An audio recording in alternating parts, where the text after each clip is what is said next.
How's everybody doing? Today's video I want to talk about, I have a fish room. I've been keeping fish for years and I breed fish and I sell them for kind of like a side business. But I want to talk about why I keep the fish. So it's really important whenever you're keeping fish and taking care of them, not to make it a chore. Really remember why you have the fish. So I have so many tanks now, it's a lot to keep up with. But you really have to sit back and just enjoy your tanks. So I want to show you some fish in today's video, talk about the types of fish I keep, why I keep them, what I like about each fish and why they're different. But there's so many good memories of having fish. I remember getting my first tank. I was like 7 years old. I got a little bow front tank. It was no more than 10 gallons. I had guppies in there. They were breeding. There was a lot of cool colors. Each generation, it was cool to see the babies develop and see what colors they had, what female they probably came from, and just all the personality of the fish whenever they're becoming mature, they're becoming males and females, the way they act with each other, the way they respond to food, the way they realize when you're in the room and you're ready to feed them. It's just a really cool thing to have, whether you have a 5-gallon beta tank or you have a 90-gallon community tank with 10 plus different species of fish. There's so much to really just observe in the tank, and it's really just enjoyable. That's why I keep them. I keep them because I enjoy it, and whenever you can breed fish and actually watch the entire cycle of life, it's really just that much cooler for me that I really enjoy that part of it. But even if you had one beta fish in a tank, or you have 100 guppies in a tank, or 2 angelfish, whatever it is, they're all different, but they're similar in other ways. But let's go ahead. I'm just gonna show you some fish I think are really cool and what I like about them, kind of the breeding aspect, because that's a lot of what I do, but just the fish in general. So let's go ahead and look at some fish together, guys. Here's one of my 20-gallon tanks, one of my few tanks that have actual live plants in it.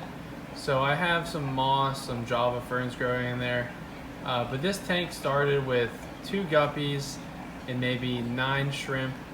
So the tank is definitely evolved over time. It's probably about a year old. I've cycled through different guppies at times. I've taken them out, putting just 2 more back, and you can see right in the middle of the tank is a nice male guppy. He just kind of swims in front of the light. He's right there. So that's my main male, and there's a larger female, and the rest of these are all his babies. So it's really cool to see all the colors that'll come out from them. I'm gonna come a little bit closer, put the camera right in kind of the spotlight where the light is. We're gonna just kind of watch what swims in and out, because that's where you really get to see all the color of the fish. So let's move a little bit closer. Unless I have like a really nice camera, or you're in person looking at the fish, it's hard to capture all the color. But even right in the middle is one of the offspring of the males, and you just swim out. It's so much color going on, and that's one of my favorite things about the guppies, is that they will populate easy. You get a lot more fish. You get to watch them from tiny little fry being live born from a female, see them develop into males and females. The males will continue to get larger, more color, their tails will grow, they'll interact more with the females, and I think it's really cool. Also, with down below, I have a lot of shrimp starting to breed. Let's go a little bit lower, take a look at those, but just to kind of capture the guppies. The color, you can't beat it, and you can really create your own color. So that's another cool aspect of the breeding part versus just buying a very nice fish that you're gonna keep till its last days of life, and it passes away from whether it be old age or any other variables. Whenever they're kind of at their peak and they're healthy, it's really cool to watch them go, and if they have babies, watch the next generation kind of take over from the last, and you still have a tank full of fish at all times. Coming down to the bottom of the tank, you can see there's a whole cloud of shrimp in here. Once these guys really settle in, and you can see the male guppies actually picking at the food, that's why they're all swarmed there. I feed these algae wafers in the morning and night, So at nighttime, when all the guppies are less active, the shrimp will come out and feed even more. There's not the best lighting in here, but it's really cool to see how different shrimp have different colors. So you'll have some that have these bright oranges, some have like a neon through their back. The females, when they become like gravid or buried, they'll actually hold babies in their belly, a bunch of little eggs. I was looking closer earlier today and I saw a couple females ready to have some baby shrimp. And if you just sit back and really look at the tank, it's going to be hard to capture on camera, but you can watch the eggs actually develop underneath them, and it's just such a cool process. And that's one thing I really like about shrimp. They're beneficial to the tank. They help clean up. The more hiding places there are and the more food there is, the more that the population will grow. If you feed them a small amount, you'll only have a small amount of shrimp. If you feed a lot more, the shrimp will really start to populate. There's more food for their babies and you'll get a lot more shrimp. But you also have to keep that water quality clean, that it can withstand all those more mouths to feed per se. And I'm actually seeing some little baby shrimp kind of jumping around. When you have live plants, you'll even get little organisms that start to show up in the tank, whether they just appear or they come in on the plants. It's really just a living tank with so much going on between the beneficial live bacteria in the filter, from the little tiny baby shrimp and guppies and the plants, up to your large shrimp and your adult guppies that are actually having babies, getting full size, getting full color. It's really just cool to see. Here's a tank of angelfish. I really like angelfish because of the size they get. They're much more personable and they can live longer, because typically the larger the fish, the longer it'll live. Because it takes a certain period of time just to reach adult size, which may take a few years. So you're getting years of life where they're just growing. Versus guppies, they're almost full grown around 3 to 4 months. 9 months to a year, they're definitely full grown. And at that point, they're starting to kind of slow down and they're almost reaching the end of their life. They may live 2, maybe 3 years for guppies. But for angelfish, it may take them 3, 4, 5 years to really reach their adult size. And that's just their growth. So they're going to continue to grow for the rest of their life, but they're going to slow down significantly. And it's not uncommon for angelfish to live 5, 8 years, and I'm sure longer, but it's hard to find a real exact age on these fish. But if you're just watching now, they're a calming fish because they'll kind of just sit there and hover, but they're also going to interact with each other a lot. That's one of the reasons I like to really kind of crowd my tanks. There's less singled out aggression of 2 fish fighting or 4 fish fighting, and they're really going to calm down. They're going to get in that kind of a school, which I really like. To the right of the tank, there's even some pairing behavior, so hard to see, but there's a male female they're looking to spawn at the top right corner of the tank. And that's so cool about the breeding aspect, where you look at a tank, you don't know what are males and females, and then all of a sudden you have a pair where you can watch their behavior, the way they act with each other. They'll actually find a spot and they both kind of hover over it like they're about to lay eggs. They'll actually pick at the area, clean it so it's a good spot, and it'll be clean for their eggs to go. And I'm actually seeing their breeding tubes are starting to come down. I will try to zoom in on that. Look at that male just chasing away everyone else. So they kind of separate from the tank. And the reason I think this is happening is because I actually had this happen 2 days ago, and I removed a pair to a breeding tank. And now more pairs are starting to form because the main dominant male is no longer present. But that's a really cool part about the angelfish. There may even be eggs there if I look closely, but it looks like they're about to start breeding. But let's go ahead and back up. I'll feed these guys. I also have some mollies in the tank, but I'm not going to talk much about them today. But I just like angelfish because of their size. They're calming, but they're also interactive. They're personable. They're somewhat aggressive. They kind of spark some activity in the tank. They're not too boring, and they're definitely not shy whenever they're in a clean tank and they're healthy and they're getting a good food source with regular water changes. But that pair there forming is just really cool. I like to watch the breeding behavior. It only lasts a few days until they actually lay the eggs, and then they'll guard the area or they'll get eaten, and then it all kind of starts all over again. But it just kind of keeps the tank going. I'm going to add just a little bit of food. They've already eaten today, but that pair is definitely going to start laying eggs, and I didn't even realize that till right now, and I'm talking about the fish, and that's one of the reasons you really just have to look at your tanks and enjoy them, and just kind of observe your fish and watch all the behaviors going on.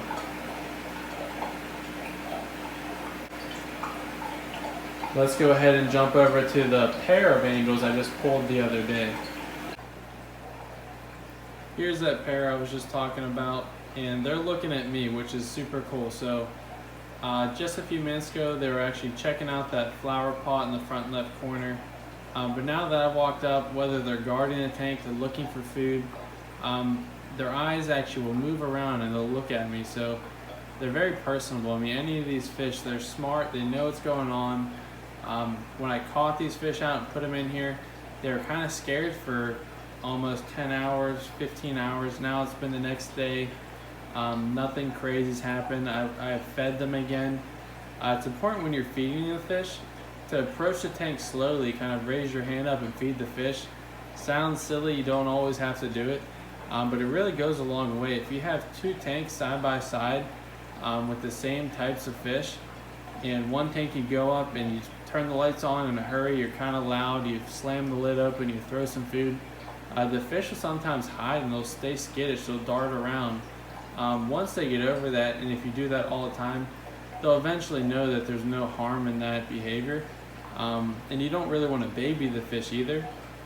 But if you take a slow approach to the tank when you come up and you kind of show them what you're going to do, they're a lot more interactive and personable, and they kind of, they're living animals, they know what's going on. For years I thought fish were just kind of fish.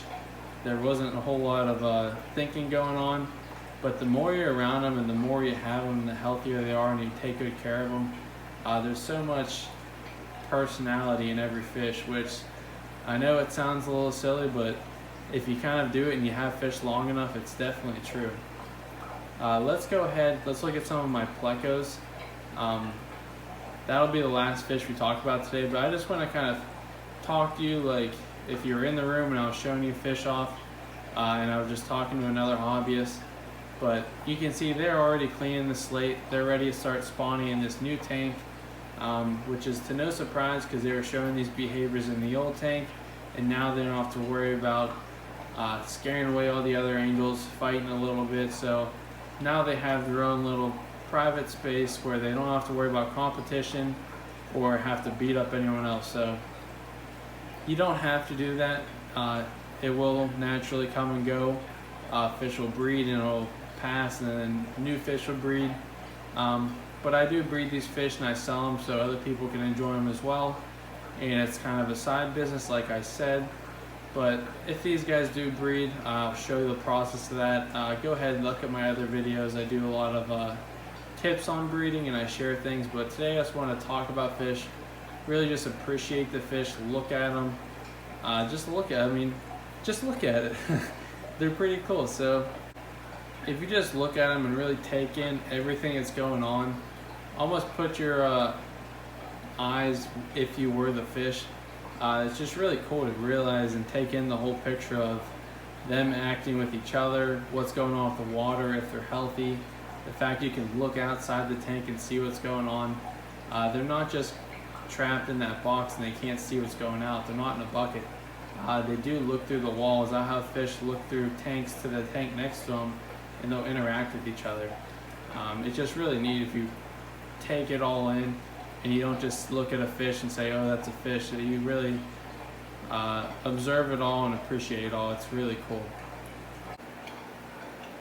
Here's a really cool tank to watch in my opinion. Very simple. There's really nothing in the tank besides filtration, but I enjoy just the fish. So having a really cool planted tank and other decorations and hiding places are really cool for a kind of more of a decoration. But just the fish themselves are really neat. So right now I'm trying not to get too close to kind of spook them.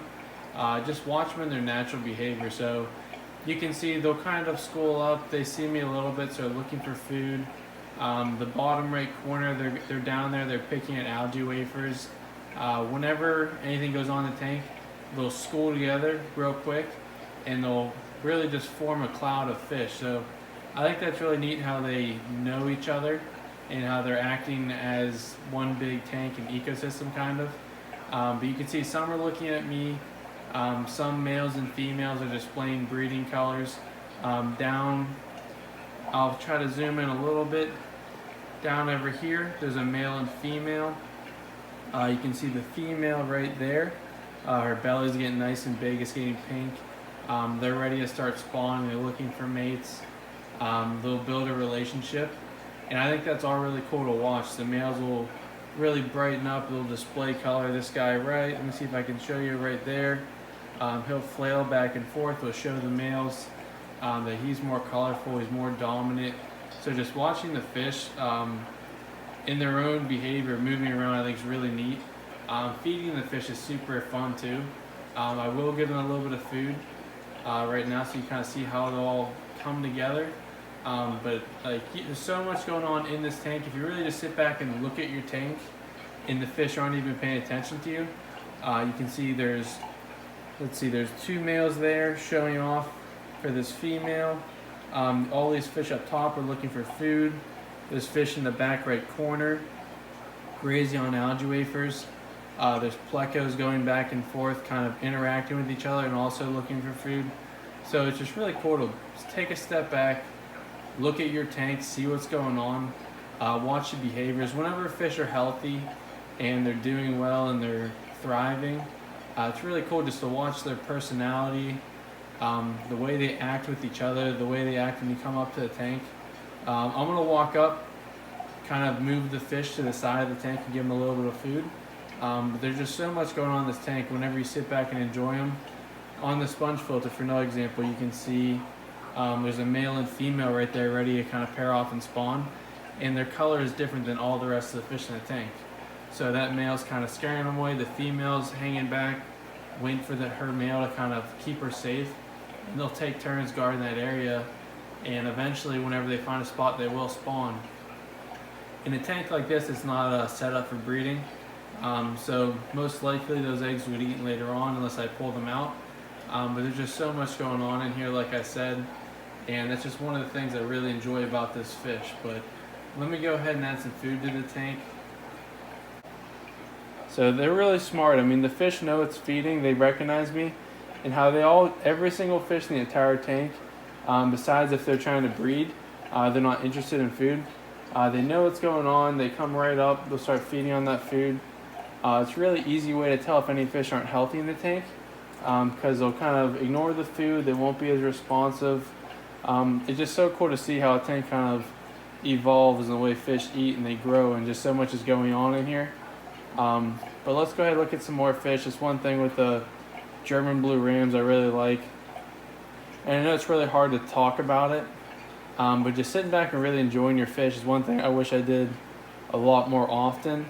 And you definitely have to do it as much as possible. Not just take care of your fish and make it a chore, but just sit down and really look at your tank and enjoy your fish.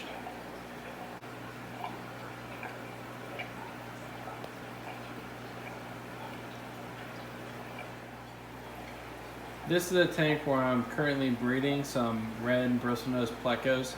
I also have some guppies in there. We're going to zoom in a little bit closer, try to catch the parents and explain a little bit of their breeding behaviors. And then I'll show you some different color variations in the bristlenose pleco, which I think is really cool. So under this piece of driftwood here is the male. He's a little bit hidden, but if you look to the right of the fish, that's his head. They have these little bristles on their nose. That's the way you tell a mature male from a female. And they'll use those bristles to kind of draw the females in. He might come out and let us see, but you can see his babies around. There's 2 or 3 generations of plecos in here. And they'll use that nose to guard them. And I just lost the female. She was in the cave. I wanted to show you that too. We'll take a look at her and kind of where they'll breed, but typically he's always in the cave. Recently at night he's been coming out to feed, and then he'll go back to that cave whenever it's time to start breeding, and the female will come in there and they'll lay eggs, and he'll fan them and protect them until they hatch. But taking a little bit step back, if we look over to the right here, you see that flower pot? There goes the female. She has no bristles on her nose. She's a little bit shorter. We just got a small glimpse of her. That's the female. That is the mother to all the other babies. And she looks like she might be ready to breed here shortly because she just came from this breeding cave. And what the cave is really is just gives them one place to go in and out. There's a hole on the side, and the male will typically stay in there and guard the area. He'll be protective. If other males come in, he'll fight them and kind of scoot them out, show that he's the dominant male. And if there's a more dominant male, he'll kick the old one out. And then the females, only when they're ready, they'll come into that cave and they'll breed with the male. So she's shown some interest in the cave, and the male's outside, so he must not be interested at the time, or he's more interested in food, and she may be ready but not quite producing eggs. So they kind of know, and they can interact with each other. But you can kind of see the color. These guys are kind of a full red. Let's take a couple looks at the different colors in the plecos and what I'm trying to produce, and why I think it's so cool that certain genetics, even if you can't see them on a fish, they'll show up in further generations when you cross the right fish. So this tank here, I bred this female to another male like her, and she's kind of hiding. But what it is, it's a common pleco. If I can get a shot of them like these here, those are some of the babies, and it's a long fin. So you see the one in the back of the tank that's coming towards us behind the guppies right there. So it's common color. It's like a black with small spots and has long fins. So two of those were bred together, and they produce all these different colors. So I have commons with long fins, short fins like this. There are albinos, if you see the one in the middle of the tank, and there are long fin albinos you can see in the back over here. They have longer fins, the one behind everyone, much longer fins. And there's also some reds. I think there's a long fin red right there. Can't see how red it is. I think I'm missing, that's an albino, I apologize, but next to it there's a calico. So I'm gonna keep jumping around talking, but basically that common looking fish with long fins is producing albinos, commons, calicos, which is like a black and a red, and super reds, which is a solid red. So here's one of the reds right there next to the albino. I know it's not getting the best shots, so that's pretty cool. And there are some really nice long fin calicos. This is a calico there. So you see the black spotting on its sides and the red in the middle. That's pretty neat. So that fish right there, you really never guess that it came from those other females that I showed at the beginning. That's that common looking female that was hiding. That's some of her babies. So that's what I think is really cool. And some things are more recessive, so less likely to come up. And then like this little fish there, another calico with a lot more black on its face. There's just so many cool outcomes that can come from breeding these fish. And I did know what the parents were from this fish because I actually grew that adult female up front from a baby to her size now, and then she's bred. So you can have generations of different fish, and you kind of can guess what's going to come and cross different colors and mutations to get at a desired look, which is just really neat. Down here is one of my favorite pleco projects, not because it looks the fanciest of all the plecos I have, but just because of how rare I think it is. So here I have and albino, or like a leucistic pleco. So they're actually like a blue-eyed albino or a blue-eyed leucistic, and they're getting this black spot on them. So the one closest to us has a spot right on its forehead. Back here, the one to the left has that spot on its back. The other one to the right in the center of the screen, has a spot on its tail. These guys are very small, you wouldn't notice unless you're looking. But see on its tail, that little black spot on the bottom, and they have blue eyes. This one on her top fin, or her spine, there's another little black dot.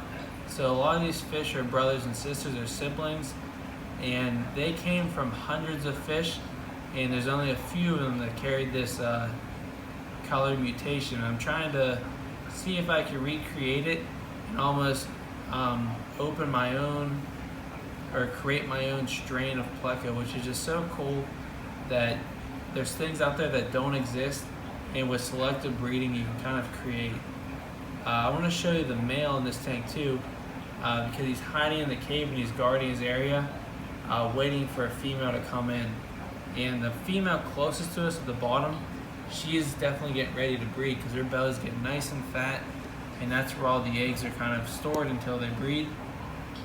But that'll be interesting to see some babies in this tank, probably in the next month or so, if not in the next few days. But if I can, we're gonna take a look at the male, and I'm gonna start wrapping this video up, but I'm just glad I'm able to share with you guys, and I hope you find this stuff interesting. So not getting a great shot of them, but you can see the bristles sticking out of the cave right there. That's the male. I'm gonna get a flashlight and try to show you guys, but I want to get at least a dark shot of him before he starts moving around. I think I can see his eye, but it's so cool how the males get such a different look than the females, in the way that they know whenever it's time to breed and they're mature, they'll find the cave and they'll guard that area with everything they got, trying to find a suitable female to breed and kind of start the next generation of life. He might spook right away, but we're going to try to get a flashlight on him and see if we can get a slight better look of him. So I think that's his eye and his mouth. So right now he's just sideways and his head is kind of peeking out. He's looking around. But it's really cool to see a nice mature male get the bristles on his nose. Whenever you see him in a store and you don't understand it, it's kind of freaky the first few times, but once you really appreciate the fish and you watch them kind of slowly develop them, you watch their behavior change, you really start to appreciate it, and it's kind of a cool process. I wish I had some babies to show you in the cave today, but now we're just kind of talking about the fish, showing a few different things, and I think I'm going to wrap this video up, but let's talk for a quick second. This will be the last tank I show today, and it's one of my favorite tanks. I kind of took some of my favorite plecos from a tank where there was lots of offspring, and I hand selected a few colors, but it's hard to get a good look on them. This is a different tank than the one I showed before, but they're giving some of the same outcomes, where you have the calicos, you have the albino long fins, you have some long fin calicos like that one there, and just a whole bunch of them hiding on the back wall. But I know we're going to lose a little bit of focus by zooming in. That's a really nice dark calico with a lot of black spotting. There's a long fin albino really fanned out. You can see how long the side fins go, additional to the back fin. There are some super reds in here, but they might be hiding underneath sponge filters in the tank. If you are familiar with the bristlenose plecos, it's not something that common that you're going to see these colors, and to be able to create them from I've never seen this fish in person before to now it's in my tank and I saw it from egg to a tiny little baby to a young adult, there's nothing really better than that in my opinion. And that's that super red that I was searching for. He's hiding underneath all that debris. But he might stick his nose out for us, maybe not. There he comes. So that's a nice red longfin. If you can imagine that male we looked at before in the tank with his female and babies, that fish at full size is going to be very impressive and kind of enjoyable to watch and feed and just see what it can produce in the future as well. Thanks for watching, everyone. I know this was a little bit of a slower video, but I really want to just give some appreciation to the fish, talk about why I do it. Let me know in the comments below what type of fish you keep, how many tanks you have, how long you've kept them, what's your favorite type of fish, what do you have that you like, what do you not have that you wish you had, whatever you want to say. Leave something in the comments below. Let me know if you made it to the end of the video, because I just want to share with you guys something different that people don't talk about enough. I don't look at my tanks enough and really sit down and enjoy the fish, but that's the reason we have them. If you don't enjoy them, there's not something you like about the fish or a favorite fish, we wouldn't have any of this, we wouldn't breed them, we wouldn't sell them, we wouldn't talk to other people about them. It's just really something that it's a hobby, it brings people together. It's not for everyone. If it's not for you, that's okay. Everybody's different. If we're all the same, it would be boring, but something I enjoy. I want to show some appreciation, like I said. Thanks for watching, guys. If you're not already subscribed, please go below, subscribe to the channel. About to hit 2,000. I appreciate everyone watching. I would be doing the fish room if it wasn't for all the views, but it definitely helps me put more content out there, help share with other people, and sharing people your interests is half the fun. If you can't talk about stuff and interact with people, it's not as much fun to just do it by yourself. So thanks for watching, guys. Please subscribe. Stay tuned for the next video.